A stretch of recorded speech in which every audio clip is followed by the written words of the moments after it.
The control desires of young people, balancing control and being controlled.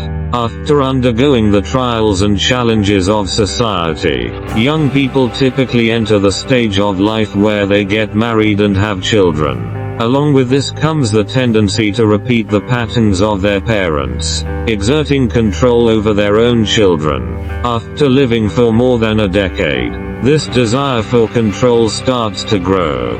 This phenomenon cycles through our human communities, seemingly without end. Here, we discuss the issue of control desires. Everyone has some level of control desire in their lives, whether it's in relation to money, property, or work.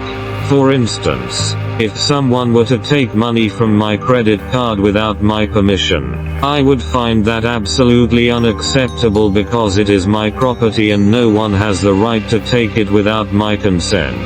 Control desires are a part of everyone's lives, but it is important to keep them within appropriate limits. Excessive control desires can lead to negative consequences, whereas moderate control can help us effectively manage our lives. Take a simple example. You rent an apartment, but can you control everything about it? No, because it's not your property. Thus, it's meaningless to have excessive control desires over a rented apartment. The same principle applies in the workplace. If you and others work on a project together, can you completely control the project? No, that's unrealistic. If you have such a desire, your boss might end up firing you. Managing control and its degree is a reflection of one's self-cultivation. Excessive control desires can cause tension and conflict, while too little control may lead to chaos and disorder. Therefore, we need to find a balance, maintaining appropriate control over our lives while respecting others and their rights. In life, moderate control desires help us maintain discipline and order. For example, we need to manage our time, money, and living environment wisely to ensure an organized life.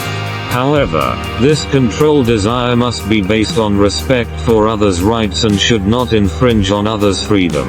We also need to recognize that in interpersonal relationships, excessive control desires can cause unnecessary tension and conflict, especially in parent-child relationships. Parents' control desires over their children need to be moderate.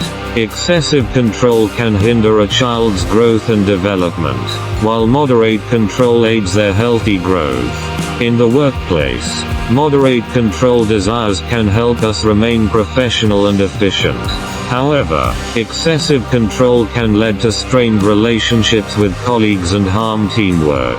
Therefore, we need to learn to respect others, cooperate, and share in the workplace. In conclusion, control desires are an inevitable part of everyone's life, but they must be managed within appropriate limits. We should constantly reflect on whether our control desires exceed appropriate boundaries and whether they affect others.